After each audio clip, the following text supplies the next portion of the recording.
नमस्कार विद्यार्थी मित्रों, हूँ पटेल धर्मेन्द्र कुमार पी श्री नूतन विद्यालय डरण विज्ञानना कार्यक्रम में आपનું स्वागत करूँ छूँ।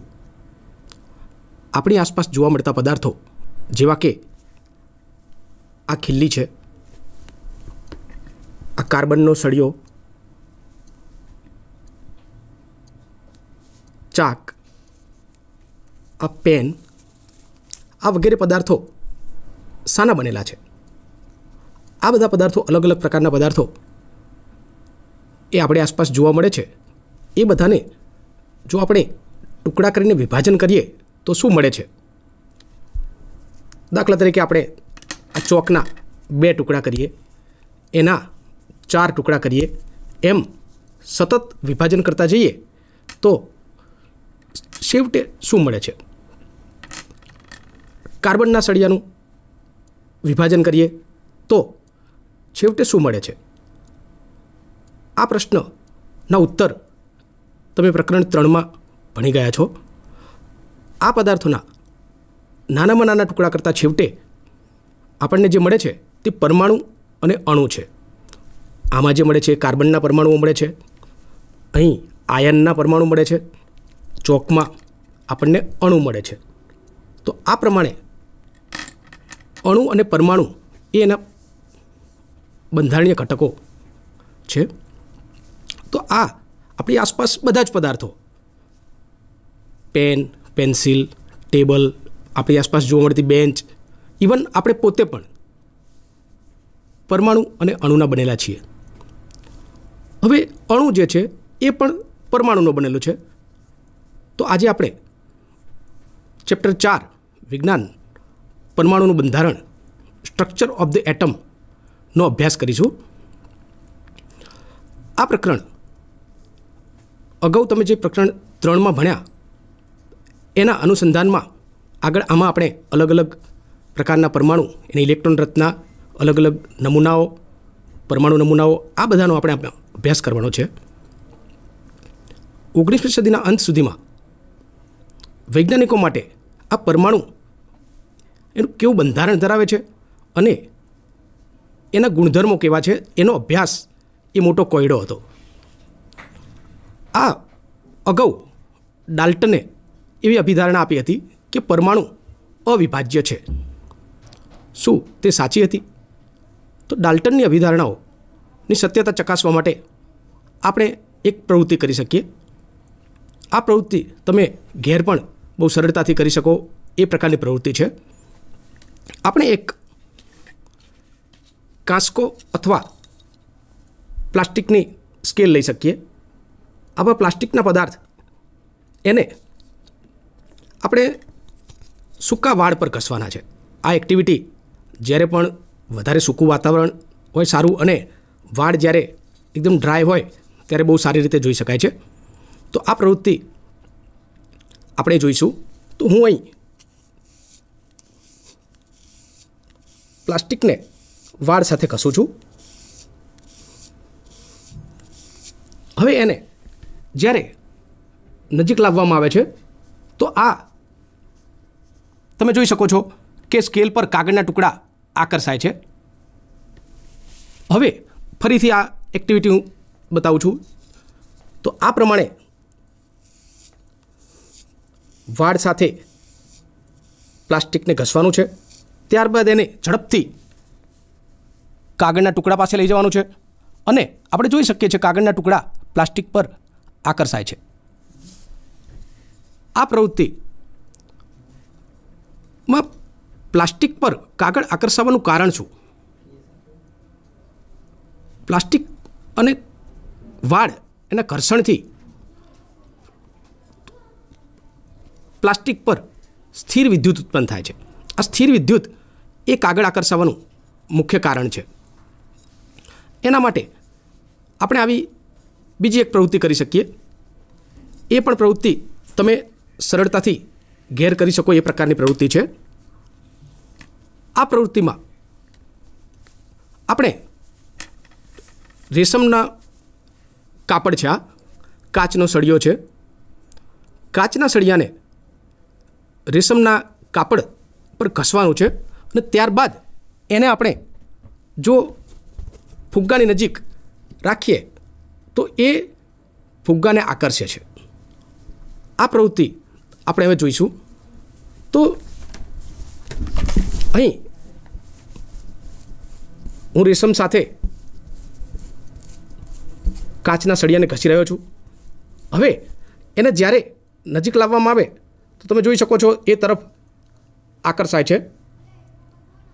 જે તરફ સળિયો છે એ તરફ ફરીથી હું પ્રવૃત્તિ બતાવું છું.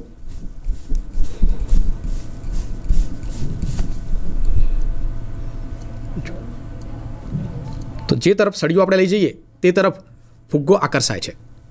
તો ફુગ્ગો આકર્ષાવાનું કારણ શું છે? તો એ પણ આપણે આગળ જેમ પ્લાસ્ટિક અને વાડના ઘર્ષણથી સ્થિર વિદ્યુત ઉત્પન્ન થયું એવું જ સ્થિર વિદ્યુત સળિયા પર ઉત્પન્ન થાય છે. એના કારણે આ ફુગ્ગો આકર્ષાય છે. હવે આ સ્થિર વિદ્યુત એ આવ્યું ક્યાંથી? તો સ્થિર વિદ્યુત એના પર ઉત્પન્ન ત્યારે થઈ શકે કે જ્યારે આપણે ડાલ્ટનની જે અભિધારણા હતી કે પરમાણુ અવિભાજ્ય છે એ ખોટી ઠરે તો જ આના પર સ્થિર વિદ્યુત હોઈ શકે. તો આપણે હવે પરમાણુના બંધારણ એના વિશે આગળ જઈએ કે પરમાણુનું બંધારણ કેવું છે. તો પ્રશ્ન એવો પૂછાય, પરમાણુનું બંધારણ અંગેનો પ્રાથમિક ખ્યાલ સમજાવો. આ પ્રશ્નમાં આપણે પરમાણુનું બંધારણ કેવી રીતે આવ્યું એ આપણે શીખવાનું છે. તો એમાં આ પરમાણુના બંધારણ અંગેનો ખ્યાલ સૌ પ્રથમ ઈ ગોલ્ડસ્ટીન અને રુથરફોર્ડે કર્યો હતો. તો એમાં સૌ પ્રથમ ઈ ગોલ્ડસ્ટીને કેનાલ કિરણો શોધ્યા. ઈસવીસન 1886માં વાયુ વિભાર નળીમાં કેનાલ કિરણો એની હાજરી ઈ ગોલ્ડસ્ટીને શોધી. આકૃતિમાં સ્લાઇડમાં તમે જોઈ શકો છો વાયુ વિભાર નળી સ્લાઇડમાં દેખાય છે. એમાં એનોડ અને કેથોડ, એનોડ એટલે ધન ધ્રુવ હોય છે, કેથોડ એટલે ઋણ ધ્રુવ. આ બે ધ્રુવોની વચ્ચે વધારે ઊંચો વિદ્યુત દબાણ આપવામાં આવે છે. તો આ વાયુ વિભાર નળીમાં કેનાલ કિરણો ઉત્પન્ન થાય છે. આ કેનાલ કિરણો એ ધન વિદ્યુત ભારિત કિરણો હતા. આ કેનાલ કિરણોની શોધ એ પછી નવા અવપરમાણુય કણની શોધ તરફ દોરી ગઈ.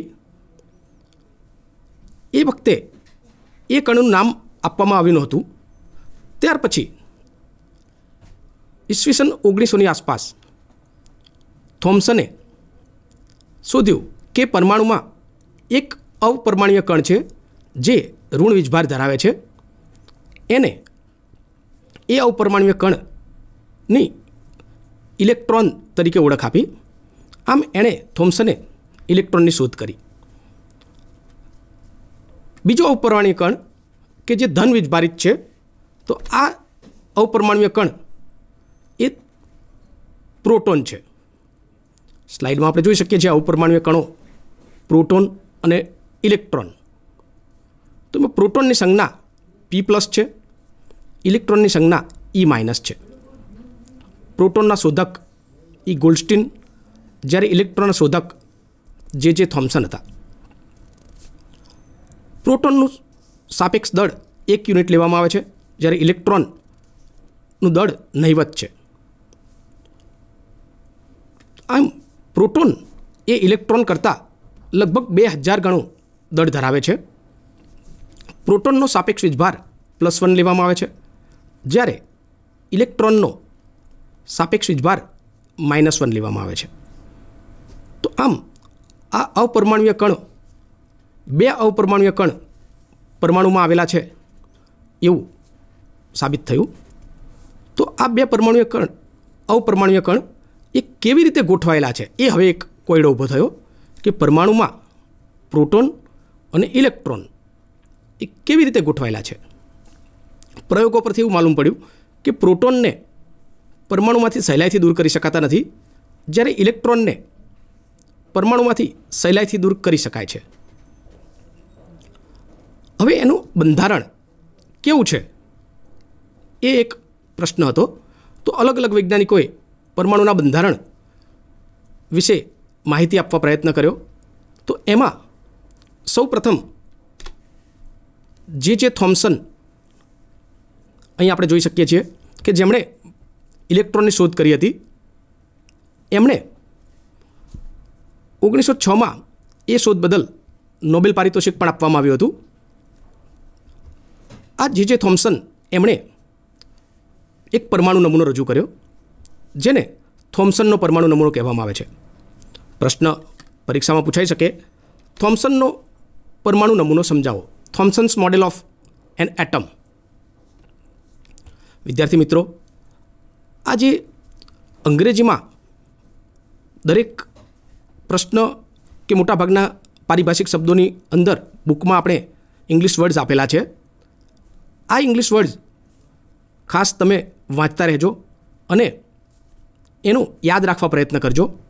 એ ભવિષ્યમાં ખૂબ કામ લાગશે, કારણ કે મોટાભાગનો જે આપણે અભ્યાસ કરવાનો છે ભવિષ્યમાં, તો એ આપણે ઇંગ્લિશ મીડિયમમાં કરવાનો થતો હોય છે. એટલે આ જે વર્ડ્સ જે પણ ઇંગ્લિશ મીડિયમમાં આવતા હોય છે, આપણે વિજ્ઞાનના પુસ્તકમાં ખૂબ સરસ પુસ્તક બનાવ્યું છે અને ખૂબ સરસ પારિભાષિક શબ્દો ઇંગ્લિશમાં આપેલા છે. એટલે એનો જેટલો અભ્યાસ આપણે વધારે કરીશું તો એ આપણને વધારે ફાયદાકારક રહેશે. તો આ થોમ્સનનો પરમાણુ નમૂનો કેવો હતો? તો થોમ્સને એવું સૂચવ્યું કે પરમાણુમાં ધન વીજભાર અને ઋણ વીજભાર સમગ્ર રીતે વહેંચાયેલા છે. એને ધન વીજભાર એની વચ્ચે ઋણ વીજભારિત ઇલેક્ટ્રોન અલગ અલગ રીતે વિખરાયેલા છે એવો એક વાદ રજૂ કર્યો. એનું જે મોડેલ છે તો એ ક્રિસમસ કેક મોડલ કે તરબૂચ જેવા મોડલ, આ પ્રકારનું મોડલ એનું હતું. તો તમે દરેકે તરબૂચ જોયું હશે અને ખાધું પણ હશે. એમાં તરબૂચમાં જે લાલ ભાગ છે જે આપણે ખાઈએ છીએ, તો એ લાલ ભાગ એ પ્રોટોન દર્શાવે છે અને એની વચ્ચે રહેલા બીજ એ ઇલેક્ટ્રોન દર્શાવે છે. આમ પ્રોટોન સમગ્ર ફેલાયેલા છે, એની વચ્ચે ઇલેક્ટ્રોન ખૂપેલા છે એવો નમૂનો થોમ્સને રજૂ કર્યો. તેને ક્રિસમસ કેક મોડલ પણ કહે છે. તો હવે આ ક્રિસમસ કેક મોડલ, અહીં ક્રિસમસ કેક સ્લાઇડમાં આપણે જોઈ શકીએ છીએ. આ ક્રિસમસ કેક એની અંદર પણ કેકની વચ્ચે ડ્રાયફ્રૂટ્સ અંદર અલગ અલગ ખૂપેલા હોય છે. સૂકો મેવો જેને કહી શકાય. તો એ સૂકો મેવો ડ્રાયફ્રૂટ એ અલગ અલગ જગ્યાએ થોડા વહેંચાયેલા હોય છે. આ પ્રમાણે ધન વીજભારની વચ્ચે ઇલેક્ટ્રોન ખૂપેલા હોય છે એવો નમૂનો થોમ્સને રજૂ કર્યો. હવે થોમ્સને એવું પણ કહ્યું કે ધન વીજભાર અને ઋણ વીજભાર સમાન માત્રામાં હોય છે, એટલે પરમાણુ વીજભારની દ્રષ્ટિએ તટસ્થ છે. પરંતુ આ થોમ્સનના નમૂનાની કેટલીક ખામીઓ બહાર આવી. હવે આપણે એ જોઈએ, આગળનો પ્રશ્ન એવો પૂછાઈ શકે કે થોમ્સનના પરમાણુ નમૂનાની ખામીઓ વર્ણવો, મર્યાદાઓ વર્ણવો. તો થોમ્સનના પરમાણુ નમૂનાની લિમિટેશન્સ શું હતી? તો થોમ્સનને એવું કહેલું કે પ્રોટોન અને ઇલેક્ટ્રોન આ રીતે સમગ્ર રીતે વહેંચાયેલા છે. તો પ્રશ્ન અહીં એ ઉદ્ભવતો હતો કે આવી રીતે જો પ્રોટોન અને ઇલેક્ટ્રોન આવેલા હોય તો એ બંને એકબીજામાં ભળી જવા જોઈએ. બીજો પ્રશ્ન એમાં એ ઉદ્ભવ્યો, એની ખામી એ હતી કે જો આ પ્રોટોન અને ઇલેક્ટ્રોન આ રીતે વહેંચાયેલા હોય તો પછી અલગ અલગ તત્વો જે અલગ અલગ પ્રકારના ગુણધર્મો ધરાવે છે, તો કેવી રીતે આપણે જોઈ શકીએ કે કેટલાક તત્વો ઘન છે, કેટલાક તત્વો પ્રવાહી છે, કેટલાક તત્વો વાયુ છે, કેટલાક ધાતુ તત્વો છે, કેટલાક અધાતુ તત્વો છે, કેટલાક અર્ધધાતુ તત્વો છે.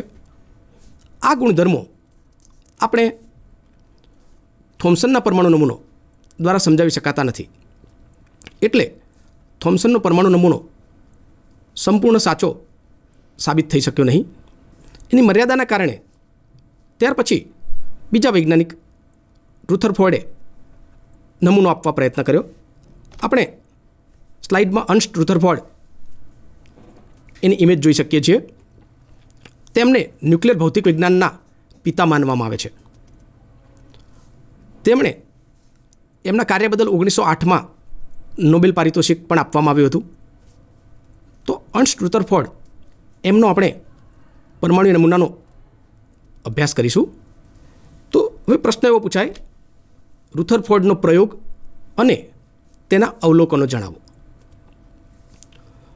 આ રુથરફોર્ડે એક પ્રયોગ કર્યો, એને આલ્ફા કણ પ્રકીર્ણન પ્રયોગ કહેવામાં આવે છે. એમણે એક સોનાનું વરખ લીધું. વરખ તમે જાણતા જ હશો, આ વરખ એટલે ધાતુનું પાતળું પડ, ખૂબ બારીક પાતળું પડ બનાવવામાં આવે ધાતુનું, એને વરખ કહે છે. આ વરખનો ઉપયોગ આપણે ઘણી જગ્યાએ કરીએ છીએ. આવા વરખ તમે જોયા હશે.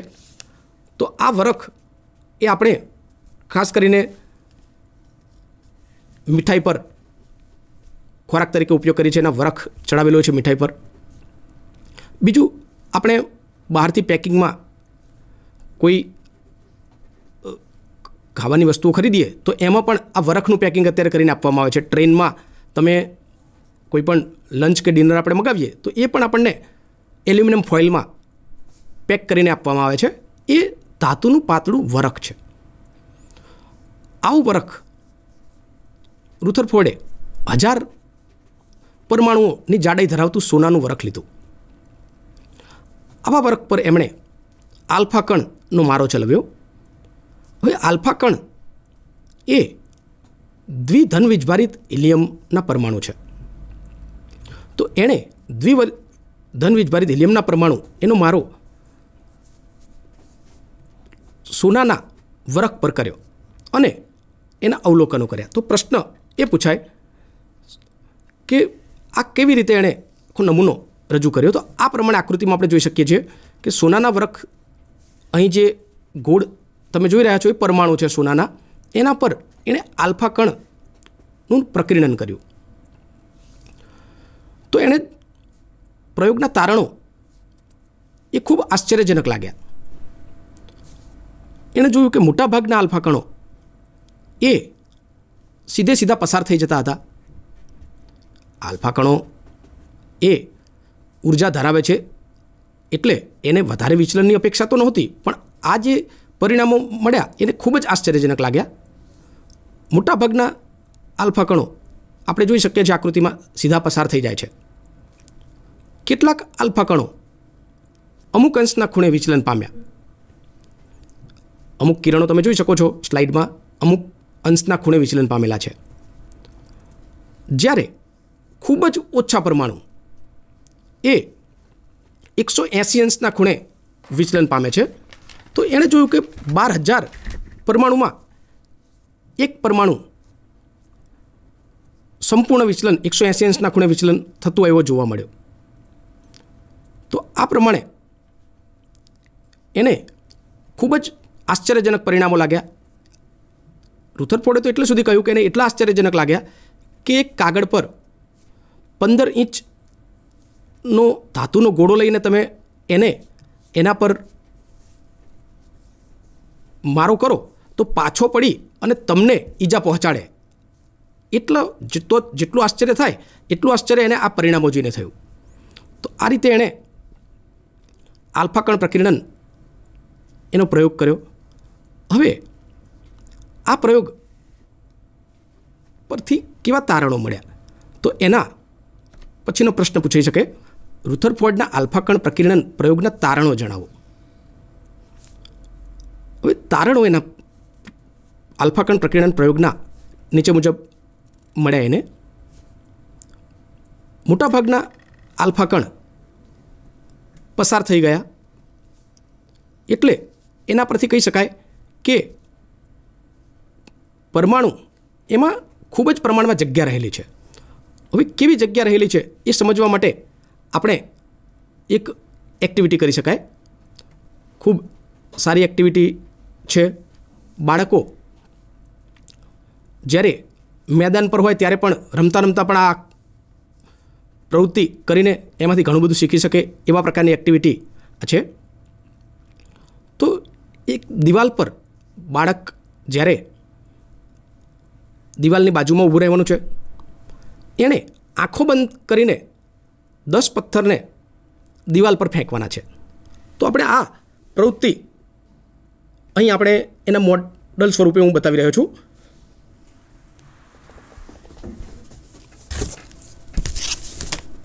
અહીં આ દિવાલનું પ્રતિકૃતિ આપણે એક તૈયાર કરેલી છે. આ દિવાલ તમે જોઈ શકો છો, આ દિવાલ આપણે એક રાખી છે, એનું મોડેલ છે. તો દિવાલ તરફ જો બાળક 10 પથ્થર ફેંકશે તો એને 10 વખત અવાજ આવશે. આપણે આ પ્રવૃત્તિ જોઈએ.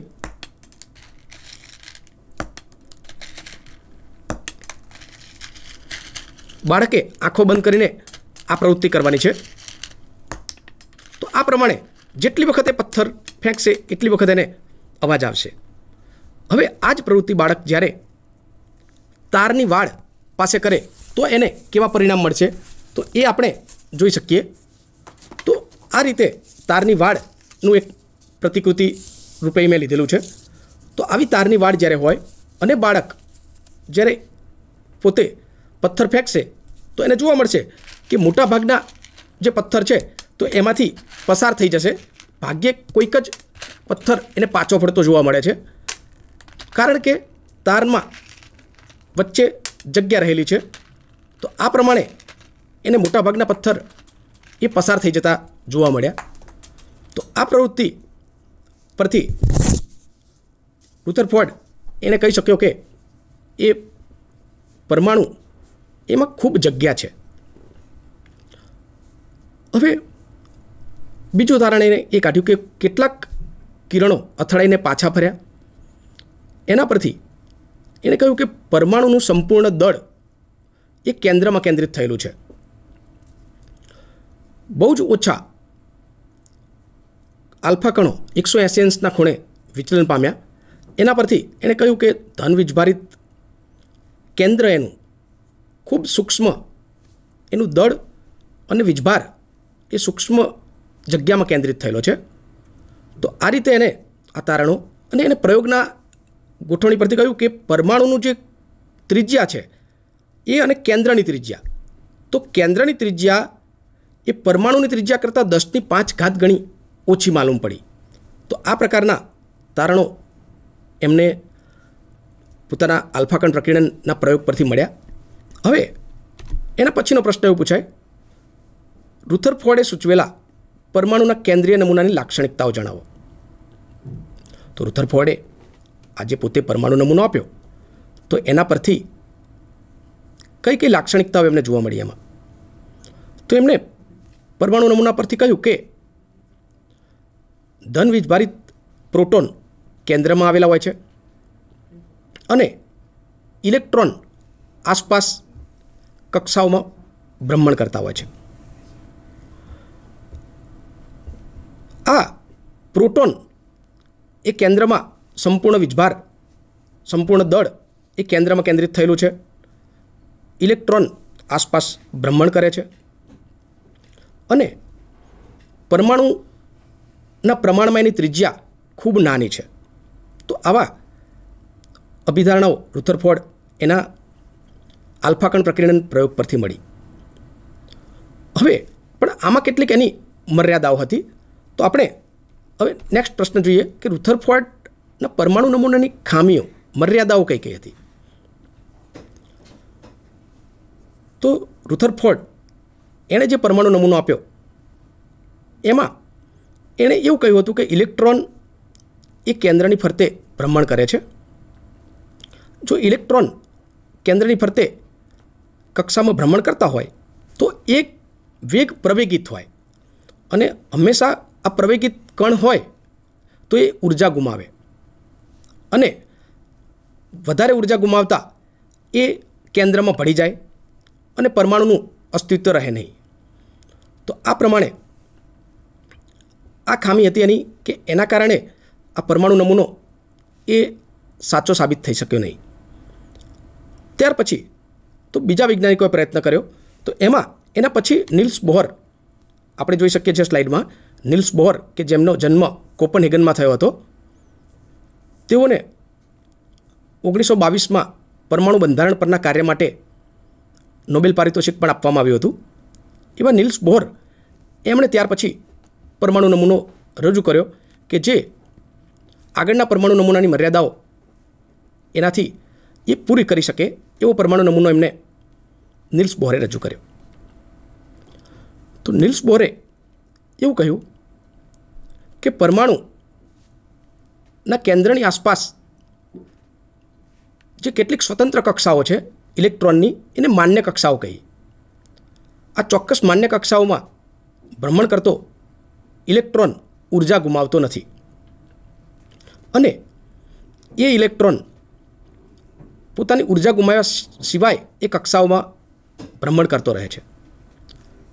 ઇલેક્ટ્રોન અલગ અલગ કક્ષાઓમાં વહેંચાયેલા હોય છે. એને દરેકને કોષ અથવા શક્તિ સ્તર એવું નામ આપ્યું.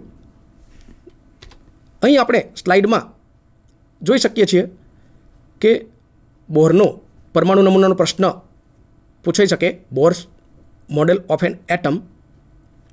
એમાં એણે જે કક્ષાઓ આપી એ નેક્સ્ટ સ્લાઇડમાં જોઈ શકાય છે આપણે, કે કેન્દ્રમાં પ્રોટોન આવેલા છે, ત્યાર પછી અલગ અલગ કક્ષાઓમાં ઇલેક્ટ્રોન વહેંચાયેલા છે. પ્રથમ કક્ષા એને કે કોષ કહ્યો, જેનું ઉર્જા સ્તર n=1 કહેવામાં આવે છે. બીજા ઉર્જા સ્તર એને એલ કોષ, કે જે n=2 બીજું શક્તિ સ્તર એને કહેવામાં આવે છે, એને એલ કોષ.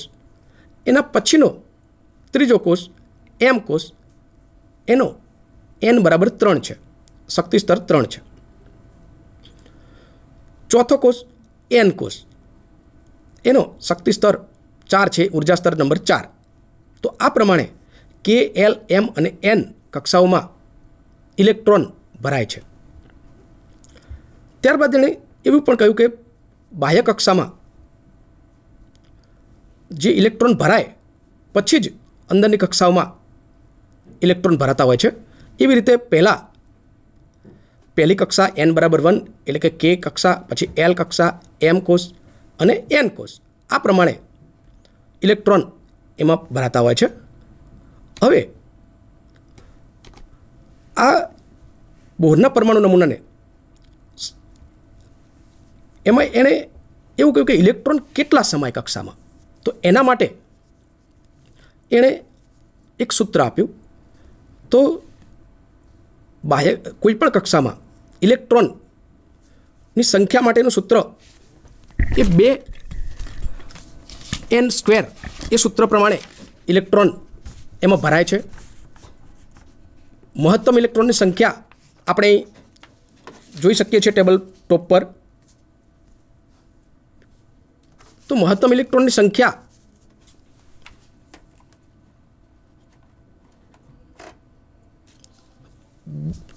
n². હવે દરેક કોષમાં કેટલા ઇલેક્ટ્રોન સમાય તો આપણે એ જાતે ગણી શકીએ. પ્રથમ કે કોષ, એમાં n=1 છે, ઉર્જા સ્તર પ્રથમ. એમાં મહત્તમ ઇલેક્ટ્રોન 2 × n ના બદલે આપણે 1 મૂકવાના છે. 2 × 1 એનો વર્ગ બરાબર 2 × 1 = 2. બીજો એલ કોષ છે, એમાં n=2 છે, તો 2 × 2 નો વર્ગ બરાબર 2 × 4. તો એમાં 8 ઇલેક્ટ્રોન મહત્તમ ભરાઈ શકે. ત્યાર પછી એમ કોષ, એમાં n=3 છે, તો 2 × 3 નો વર્ગ 2 × 9 બરાબર 18 ઇલેક્ટ્રોન મહત્તમ સમાય છે. ત્યાર પછી ચોથું શક્તિ સ્તર એન કોષ, તો એન કોષમાં n=4 છે, તો 2 × 4 નો વર્ગ 2 × 16, તો એમાં 32 ઇલેક્ટ્રોન વધુમાં વધુ ભરાઈ શકે છે. તો આ પ્રમાણે દરેક કોષમાં કેટલા ઇલેક્ટ્રોન ભરાઈ શકે તો આપણે યાદ રાખવાનું છે. ફરીથી યાદ કરી લઈએ કે પ્રથમ કોષમાં શક્તિ સ્તર 1 માં K કોષમાં 2 ઇલેક્ટ્રોન, બીજા કોષમાં 8 ઇલેક્ટ્રોન, ત્રીજા કોષમાં 18 ઇલેક્ટ્રોન, ચોથા કોષમાં 32 ઇલેક્ટ્રોન, આમ ક્રમશઃ એક પછી એક કોષ ભરાય છે. એણે આ પરમાણુ નમૂનામાં બાહ્ય કક્ષામાં ત્યાં સુધી ઇલેક્ટ્રોન ભરાતા નથી કે જ્યાં સુધી અંદરની કક્ષાના ઇલેક્ટ્રોનથી સંપૂર્ણ ભરાઈ જાય નહીં, ત્યાં સુધી બહારની કક્ષામાં ઇલેક્ટ્રોન દાખલ થતા નથી. તેવો પરમાણુ નમૂનો એણે બોહરે રજૂ કર્યો.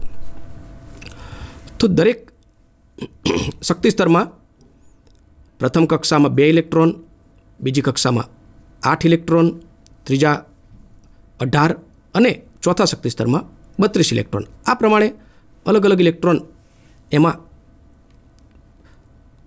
જમા થતા હોય છે. એક કક્ષા ભરાયા પછી એની પછીની કક્ષામાં ઇલેક્ટ્રોન જતા હોય છે. ઇલેક્ટ્રોનની ગોઠવણી આપણે હવે પછી જોઈશું. પહેલાં આપણે બીજો એક પ્રશ્ન પૂછાય છે, ન્યુટ્રોન વિશે નોંધ લખો. સ્લાઇડમાં આપણે જોઈ શકીએ છીએ, ન્યુટ્રોન વિશે નોંધ લખો. હવે ન્યુટ્રોન એની શોધ ઈસવીસન 1932માં જે ચેડવિકે કરી હતી. આ ન્યુટ્રોન એ વીજભારવિહીન અપરમાણ્વીય કણ છે. આ ન્યુટ્રોનની સંજ્ઞા n છે. એનો વીજભાર 0 છે.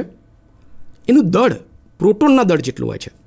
ન્યુટ્રોનનું દળ પ્રોટોનના દળ જેટલું હોય છે અને એ ન્યુક્લિયસમાં આવેલા હોય છે. તો પ્રોટોન અને ન્યુટ્રોન એને સમગ્ર રીતે ન્યુક્લિયોન્સ પણ કહેવામાં આવે છે. તો આ પ્રમાણે ન્યુટ્રોનની શોધ થઈ એટલે હવે પછી પરમાણુનું સંપૂર્ણ બંધારણ ખ્યાલ આવ્યો કે કેવી રીતે પ્રોટોન અને ન્યુટ્રોન કેન્દ્રમાં ગોઠવાયેલા છે અને ઇલેક્ટ્રોન ભ્રમણ કક્ષાઓમાં ગોઠવાયેલા છે. એ ત્યાર પછી એનો એક પછી એક પરમાણુના બંધારણ ખ્યાલ આવ્યા. તો એમાં વિવિધ કક્ષામાં ઇલેક્ટ્રોન કેવી રીતે ગોઠવાય છે તો એ આપણે જોયું. તો એમાં હાઇડ્રોજનની આપણે ઉદાહરણ લઈએ તો હાઇડ્રોજનનો પરમાણુય ક્રમાંક 1 છે, આપણે જાણીએ છીએ. એમાં પ્રોટોનની સંખ્યા 1 હોય છે, ઇલેક્ટ્રોન પણ 1 હોય છે. હાઇડ્રોજન પરમાણુ એવો છે કે જેમાં ન્યુટ્રોન નથી. તો આ પ્રમાણે દરેક પરમાણુમાં આપણે ઇલેક્ટ્રોન રચના બનાવી શકીએ છીએ. કેન્દ્રમાં પ્રોટોન અને ન્યુટ્રોન છે, કક્ષાઓમાં ઇલેક્ટ્રોન ભ્રમણ કરે છે. હવે આ પરમાણુય ક્રમાંક શું છે તો એ આપણે પહેલાં જોવું જોઈએ, પછી આપણે આગળના પરમાણુની ઇલેક્ટ્રોન રચનાનો અભ્યાસ કરીએ. તો પ્રશ્ન એવો પૂછાય, પરમાણુ ક્રમાંક વિશે નોંધ લખો. Atomic number. પરમાણુય ક્રમાંકને Z વડે દર્શાવવામાં આવે છે. પરમાણુમાં રહેલા પ્રોટોનની સંખ્યાને પરમાણુય ક્રમાંક કહે છે. જેટલી સંખ્યા પ્રોટોનની હોય છે તેટલી જ સંખ્યા ઇલેક્ટ્રોનની પણ પરમાણુમાં જોવા મળે છે. પરમાણુ તટસ્થ છે, જેટલા પ્રોટોન છે તેટલા જ એમાં ઇલેક્ટ્રોન હોય છે. પરમાણુય ક્રમાંકનું ઉદાહરણ લઈએ તો આગળ આપણે જોઈશું કે કાર્બન. તો કાર્બનનો Z બરાબર 6 છે. તો પરમાણુય ક્રમાંક એનો 6 છે, એટલે એમાં 6 પ્રોટોન છે એવું આપણે કહી શકીએ. હવે અલગ અલગ તત્વોના પરમાણુય ક્રમાંક આમ તો તમે ધોરણ 8માં ભણી ગયા છો. 1 થી 18 કે 20 તત્વો સુધી તો આપણને યાદ હોવું જ જોઈએ. કોઈ પણ તત્વનું નામ, સંજ્ઞા, એનો પરમાણુય ક્રમાંક. તો એ આપણે યાદ કરી લઈએ. અલગ અલગ ટ્રીક દ્વારા પણ તમે યાદ રાખતા હો છો. કદાચ તમે ધોરણ 8માં આ ટ્રીક યાદ રાખી હોય. એના પહેલા અક્ષરની ટ્રીક યાદ રાખવા માટેની છે. હા હીલી બેબો કા ના ઓ ફની સોમે એસી ફોસ ક્લો આ. 19 અને 20 પણ યાદ રાખી શકાય, પોટેશિયમ, કેલ્શિયમ. તો આ પોકે ત્યાં સુધી તમે આ પ્રમાણે અલગ અલગ પરમાણુના પરમાણુ ક્રમાંક યાદ રાખી શકો. તો હા, હાઇડ્રોજનની સંજ્ઞા કેપિટલમાં H. સંજ્ઞાઓમાં મિત્રો એક બાબત યાદ રાખવાની છે કે પહેલો અક્ષર આવે એ આપણે કેપિટલ કરવાનો છે, અને એમાં જ્યારે બીજો અક્ષર લખીએ તો એ આપણે સ્મોલ લેટરમાં કરવાનો છે. એટલે ઘણા મિત્રો આમાં ભૂલ કરતા હોય છે, તો એ ખાસ સંજ્ઞા લખવામાં આપણે કાળજી રાખવાની છે. હાઇડ્રોજનનો પરમાણુય ક્રમાંક 1 છે, હિલિયમનો પરમાણુય ક્રમાંક 2 છે, સંજ્ઞા He. એ જ પ્રમાણે લિથિયમ Li એની સંજ્ઞા 3, બેરિલિયમ Be એની સંજ્ઞા 4, બોરોન B એની સંજ્ઞા 5, કાર્બન એનો પરમાણુ ક્રમાંક 6 છે, સંજ્ઞા C. આપણે હમણાં જ કહ્યું કે પરમાણુ ક્રમાંક પરથી પ્રોટોનની સંખ્યા પણ જાણી શકાય. એટલે પરમાણુ ક્રમાંક તમે યાદ રાખશો તો તમે સરળતાથી પ્રોટોન, ઇલેક્ટ્રોનની સંખ્યા કહી શકશો. નાઇટ્રોજન સંજ્ઞા N છે, પરમાણુ ક્રમાંક 7, ઓક્સિજન 8, સંજ્ઞા O, ફ્લોરિન F, સંજ્ઞા છે પરમાણુ ક્રમાંક છે 9. નિયોન, તો નિયોન સંજ્ઞામાં ધ્યાન રાખવું છે કેપિટલ N, સ્મોલ E. બીજો અક્ષર જ્યારે પણ આવે ત્યારે સ્મોલ કરીશું આપણે. 10 પરમાણુ ક્રમાંક છે એનો. એવી જ રીતે સોડિયમ 11, સંજ્ઞા છે Na. મેગ્નેશિયમ 12, સંજ્ઞા છે Mg. Aluminium Al 13, silicon Si 14, phosphorus P 15, sulphur S 16, chlorine Cl 17 અને આર્ગોન Ar 18. આ પ્રમાણેના પરમાણુય ક્રમાંક તમારે યાદ રાખવાના છે. હવે આ દરેક પરમાણુઓ કેવી ઇલેક્ટ્રોન રચના ધરાવે છે એ આપણે જોવું છે. તો પરમાણુઓની ઇલેક્ટ્રોન રચના અને એનો દળાંક, એ પ્રશ્ન આપણે હવે જોઈશું કે દળાંક કેટલો હોય છે. પરીક્ષામાં પરમાણુ ક્રમાંક, દળાંક, એના પરથી પ્રોટોન, ન્યુટ્રોન અને ઇલેક્ટ્રોન એની સંખ્યા શોધવાના આપણને પ્રશ્નો પૂછાતા હોય છે. તો હવે આપણે જાણીએ છીએ કે પરમાણુનું સમગ્ર દળ એ પ્રોટોન અને ન્યુટ્રોનના કારણે છે. આ પ્રોટોન અને ન્યુટ્રોન કેન્દ્રમાં આવેલા હોય છે, જેમને ન્યુક્લિયોન્સ કહે છે. તો પરમાણુય દળાંક એટલે શું? તો પરમાણુના ન્યુક્લિયસમાં રહેલા પ્રોટોન અને ન્યુટ્રોનની કુલ સંખ્યાને પરમાણુય દળાંક કહે છે. તો પરમાણુય દળાંકમાં તમે જોઈ શકો સ્લાઇડમાં કેપિટલ A દળાંકને આપણે માસ નંબર કહેવામાં આવે છે. A બરાબર P plus N, proton plus neutron. પ્રોટોનના બદલે આપણે Z પણ લખી શકીએ, પરમાણુ ક્રમાંકની સંજ્ઞા છે. તો A બરાબર Z પ્લસ N. આના પરથી આપણે N શોધવા હોય તો A માઇનસ Z લખી શકાય. હવે આ પરમાણુય દળાંક એ આપણે કેવી સંજ્ઞા દ્વારા લખી શકીએ? તો એ આપણે ટેબલ ટોપમાં જોઈશું. તો સંજ્ઞામાં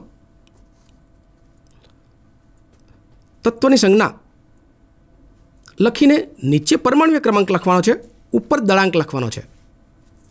તો એમાં તત્વની સંજ્ઞાની નીચે પરમાણુય ક્રમાંક લખવાનો છે અને ઉપર દળાંક. તો એમાં ઉદાહરણના આપણે જોઈ શકીએ. નાઇટ્રોજન આપણે જોયું છે કે નાઇટ્રોજનની સંજ્ઞા N છે. તો એમાં 7 પરમાણુય ક્રમાંક છે, 14 એનો દળાંક છે. ઓક્સિજન 8 પરમાણુય ક્રમાંક છે, 16 એનો દળાંક છે. એવી જ રીતે સોડિયમમાં એનો પરમાણુય ક્રમાંક 11 છે, એનો દળાંક 23. તો આ પ્રમાણે અલગ અલગ પરમાણુઓ એના દળાંકને ઉપર લખવામાં આવે છે, પરમાણુય ક્રમાંકને નીચે લખવામાં આવે છે. નિયોન એમાં પરમાણુય ક્રમાંક 10 છે, એનો દળાંક 20 છે. લિથિયમમાં પરમાણુ ક્રમાંક 3, દળાંક 7. હવે મિત્રો આના પરથી આપણે પ્રોટોન, ઇલેક્ટ્રોન અને ન્યુટ્રોનની સંખ્યા પણ કહી શકીએ. એ પણ આપણે ખાસ ધ્યાન રાખવું છે કેવી રીતે દળાંક અને પરમાણુ ક્રમાંક આપેલા હોય તો ન્યુટ્રોન અને પ્રોટોનની સંજ્ઞા, ઇલેક્ટ્રોનની સંખ્યા આપણે જાણી શકીએ. તો આપણે ટેબલ ટોપમાં જોયું કે એની તો નિયોન એનો પરમાણુ ક્રમાંક 10 છે અને દળાંક 20 છે. તો એમાં પ્રોટોનની સંખ્યા તમે કહી શકશો 10 છે. હવે ન્યુટ્રોનની સંખ્યા બરાબર 20 - 10. દળાંકમાંથી આપણે આગળ એનનું સૂત્ર જોયું તો એન બરાબર એ માઇનસ તો એ માઇનસ પી. તો દળાંકમાંથી પ્રોટોનની સંખ્યા બાદ કરતાં આપણે ન્યુટ્રોનની સંખ્યા મળે. તો એવી રીતે આપણે દરેક પરમાણુમાં પ્રોટોન, ન્યુટ્રોન, ઇલેક્ટ્રોન એની સંખ્યાની જાણકારી મેળવી શકીએ. હવે આ દરેક પરમાણુની ઇલેક્ટ્રોન રચના કેવી છે તો એ આપણે અભ્યાસ કરવો છે. તો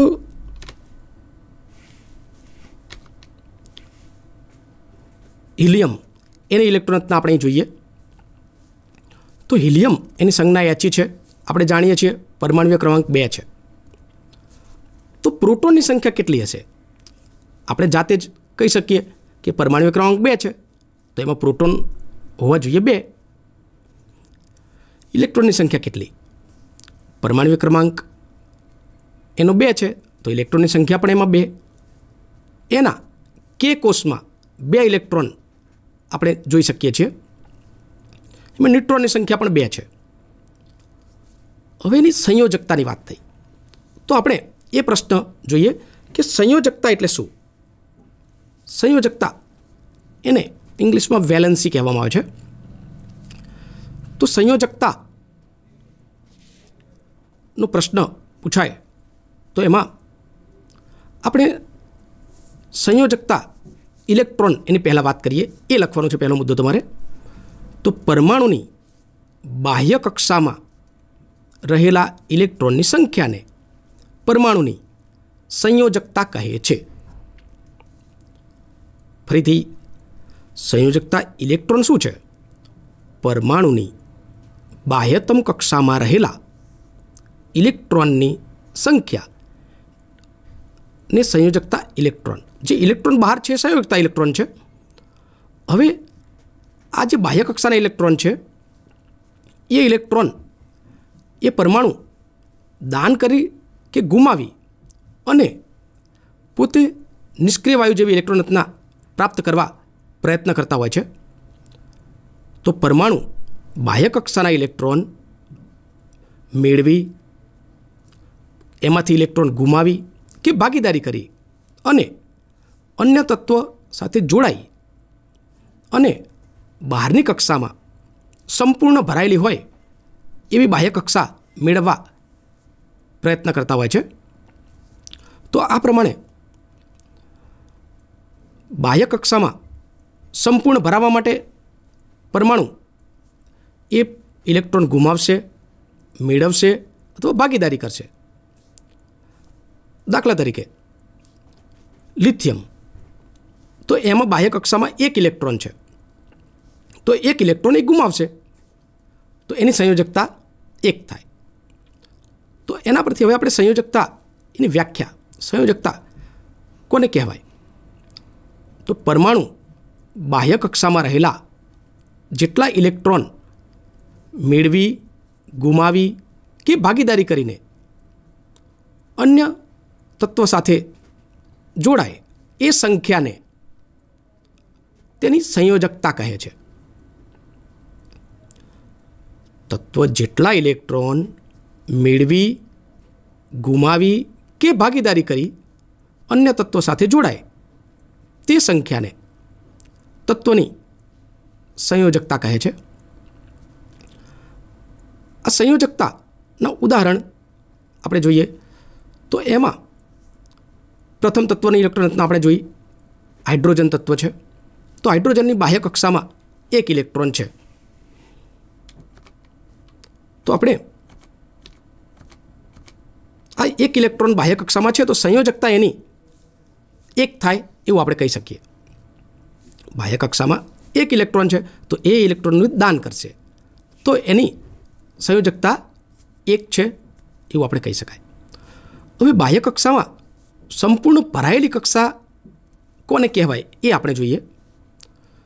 તો હિલિયમ એમાં બાહ્ય કક્ષામાં 2 ઇલેક્ટ્રોન છે.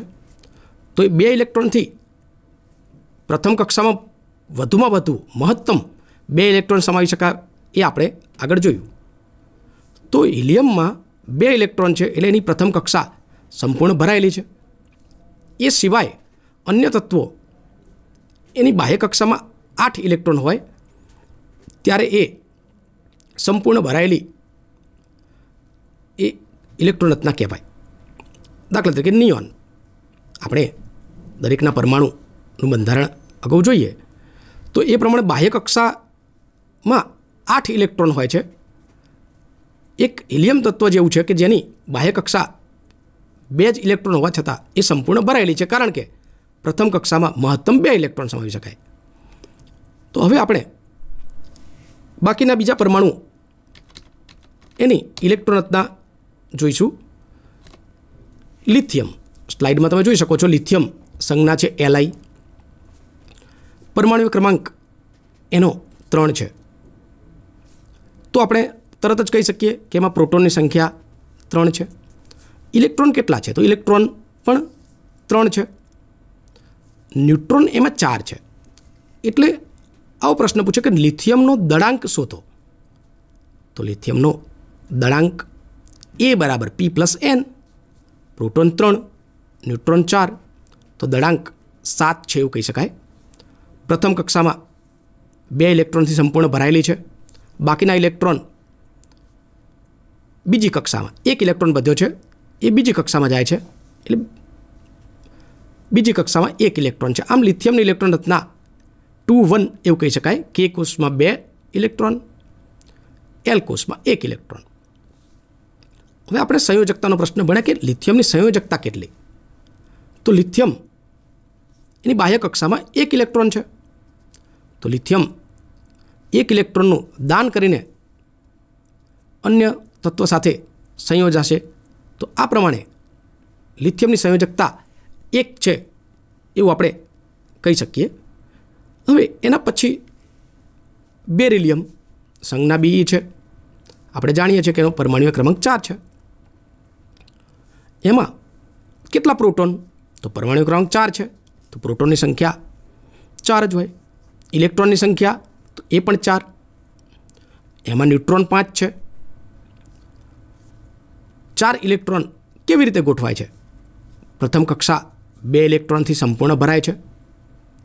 ત્યાર પછી 4માંથી 2 ઇલેક્ટ્રોન પ્રથમ કક્ષામાં ભરાય તો બાકી 2 ઇલેક્ટ્રોન વધ્યા છે. તો આ 2 ઇલેક્ટ્રોન બીજી કક્ષામાં દાખલ થાય છે. તો આમ બેરિલિયમની ઇલેક્ટ્રોન રચના 2 છે. K કોષમાં 2 ઇલેક્ટ્રોન, L કોષમાં 2 ઇલેક્ટ્રોન. સંયોજકતા, તો બેરિલિયમની સંયોજકતા કેટલી છે? તો બેરિલિયમની બાહ્ય કક્ષામાં 2 ઇલેક્ટ્રોન છે તો એની સંયોજકતા આપણે 2 કહી શકાય. કારણ કે 2 ઇલેક્ટ્રોન ગુમાવીને મેળવીને તો 2 ઇલેક્ટ્રોન બાહ્ય કક્ષામાં એ ગુમાવી શકશે અથવા ભાગીદારી કરી શકે તો મેળવી શકે. એને સંયોજકતા કહેવાય વ્યાખ્યા જોઈએ તો એ આ પ્રમાણે 2 ઇલેક્ટ્રોન બાહ્ય કક્ષામાં છે તો એની સંયોજકતા આપણે 2 કહી શકાય. નેક્સ્ટ બોરોન, એનો પરમાણુ ક્રમાંક 5 છે. તો તમે જાતે જ કહી શકો કે પ્રોટોનની સંખ્યા કેટલી? તો પ્રોટોનની સંખ્યા 5. ઇલેક્ટ્રોનની સંખ્યા કેટલી? તો ઇલેક્ટ્રોન પણ 5 હોય છે. એમાં ન્યુટ્રોનની સંખ્યા 6 છે. તો બોરોનનો દળાંક કેટલો? તો બોરોનનો દળાંક એ P+N, 5 + 6 11 એનો દળાંક છે. બોરોનની સંયોજકતા તો બાહ્ય કક્ષામાં 3 ઇલેક્ટ્રોન છે તો એ બોરોન 3 ઇલેક્ટ્રોન એનું એ દાન કરી શકે, તો એટલે એની સંયોજકતા 3 છે. હવે કાર્બનનું, તો કાર્બનનો પરમાણુ ક્રમાંક 6. એમાં પ્રોટોનની સંખ્યા 6 છે, ઇલેક્ટ્રોનની સંખ્યા પણ 6 જ હોય. હવે એમાં ન્યુટ્રોનની સંખ્યા પણ 6 છે, એટલે એના પરથી દળાંક એનો 6 + 6 એટલે 12 દળાંક છે એવું આપણે કહી શકાય. હવે એની સંયોજકતા, પ્રથમ કક્ષામાં 2 ઇલેક્ટ્રોન ભરાય છે, બાકીના 4 ઇલેક્ટ્રોન બીજી કક્ષામાં ભરાય છે. બીજી કક્ષામાં મહત્તમ આપણે જાણીએ છીએ 8 ઇલેક્ટ્રોન ભરાઈ શકે. તો કાર્બન પરમાણુમાં બીજા 4 ઇલેક્ટ્રોન એની સાથે ભાગીદારી કરે તો બાહ્ય કક્ષાની સંપૂર્ણ ભરાય, એટલે એની સંયોજકતા 4 છે. હવે એના પછી નાઇટ્રોજનની આપણે વાત કરીએ તો નાઇટ્રોજન સંજ્ઞા N છે, પરમાણુય ક્રમાંક 7 છે. એમાં પ્રોટોનની સંખ્યા કેટલી? તો પ્રોટોનની સંખ્યા 7 છે, ઇલેક્ટ્રોનની સંખ્યા 7 છે, ન્યુટ્રોન પણ એમાં 7 છે. તો એનો દળાંક કેટલો? તો એનો દળાંક આપણે કહી શકાય કે નાઇટ્રોજનનો દળાંક 14 છે. હવે એની સંયોજકતા, તો નાઇટ્રોજન એની બાહ્ય કક્ષા એમાં ઇલેક્ટ્રોન તો 5 ઇલેક્ટ્રોન, તો એ અષ્ટક રચના પૂર્ણ કરવા, સંપૂર્ણ ભરાયેલી ઇલેક્ટ્રોન રચના પૂર્ણ કરવા એ 3 ઇલેક્ટ્રોન મેળવી શકે, તો એની સંયોજકતા 3 છે. આ પ્રમાણે આપણે કોઈપણ તત્વની સંયોજકતા, એના પ્રોટોન, એના ન્યુટ્રોન, એના ઇલેક્ટ્રોન, આ બધી જાણકારી મેળવી શકીએ. તો ઇલેક્ટ્રોન રચના ખૂબ મહત્ત્વની છે, સંયોજકતા પણ ખૂબ મહત્ત્વની છે, કારણ કે એના પરથી કોઈપણ પરમાણુ ધાતુ તત્વ તરીકે વર્તશે, અધાતુ તત્વ તરીકે વર્તશે, તો એ પણ આ જાણકારી આપણને એની સંયોજકતા પરથી મળી રહે છે. હવે આ તાસમાં આપણે જે અભ્યાસ કર્યો તો એમાં સૌ પ્રથમ આપણે સ્થિર વિદ્યુત એ પણ પ્રવૃત્તિ તમે ઘેર કરી શકો. ખૂબ સરસ પ્રવૃત્તિ, કાંસકો કે સ્કેલ એને ઘસીને કાગળ ચોંટાડવાની છે. બીજી કાચના સળિયાની પ્રવૃત્તિ પણ તમે ઘેર જઈને એ કરી શકશો. એ પછી આપણે ઇલેક્ટ્રોન પ્રોટોન વિશે અભ્યાસ કર્યો, એની સંજ્ઞાઓ યાદ રાખવાની છે. ત્યાર પછી નમૂનાઓ, તો એમાં 3 પ્રકારના નમૂના, અલગ અલગ નમૂના રજૂ કરવામાં આવ્યા પરમાણુનું બંધારણ સમજાવવા માટે. પ્રથમ થોમ્સનનો પરમાણુ નમૂનો જોયો આપણે. થોમ્સનનો પરમાણુ નમૂનો પરીક્ષામાં લખવાનો થાય તો તરત જ આપણને કેક અને તરબૂચ યાદ આવવું જોઈએ. એ થોમ્સનનો પરમાણુ નમૂનો ક્રિસમસ કેક નમૂનો પણ ઓળખાય છે, એટલે કેક અને તરબૂચ યાદ કરો તો એ પરમાણુનું એ નમૂનો તમે સારી રીતે પરીક્ષામાં લખી શકો. રુથરફોર્ડ એનો પ્રયોગ આપણે જો આલ્ફા કણ પ્રકીર્ણન, તો એ પ્રયોગમાં તમારે એક્ટિવિટી યાદ રાખવાની છે. આપણે દિવાલ અને પૂંઠાવાળી જે એક્ટિવિટી કરી, તો એ એક્ટિવિટી તમને યાદ હોય તો એના પરથી તમે સરળતાથી એ પરમાણુમાં કેન્દ્રની આસપાસ ઘણી બધી જગ્યા છે, પરમાણુમાં કેન્દ્ર ખૂબ નાનું છે, એ એના આધારે તમે યાદ રાખી શકો. તો પરમાણુ નમૂનો જ્યારે લખવાનો થાય આલ્ફા કણ પ્રકીર્ણન પ્રયોગ, તો ત્યારે આપણે આ એક્ટિવિટી યાદ કરવાની છે અને એના આધારે એ જવાબ તમે લખી શકો. ત્યાર પછી નિલ્સ બોર એનો પરમાણુ નમૂનો. નિલ્સ બોર એના પરમાણુ નમૂનામાં આપણે KLMN આ કોષ એ યાદ રાખવાના છે. તમે એનો પ્રોજેક્ટ પણ બનાવી શકો અને શાળામાં વર્ગખંડમાં લગાડી શકો. તો આ રીતે અલગ અલગ આપણે પરમાણુની ઇલેક્ટ્રોન રચના ત્યાર પછી જોઈ. તો બાકીનું હવે આપણે નેક્સ્ટ લેક્ચરમાં જોઈશું તો આ પ્રમાણે જે શીખવ્યું તો એનું તમે દૃઢીકરણ કરજો. નમસ્કાર.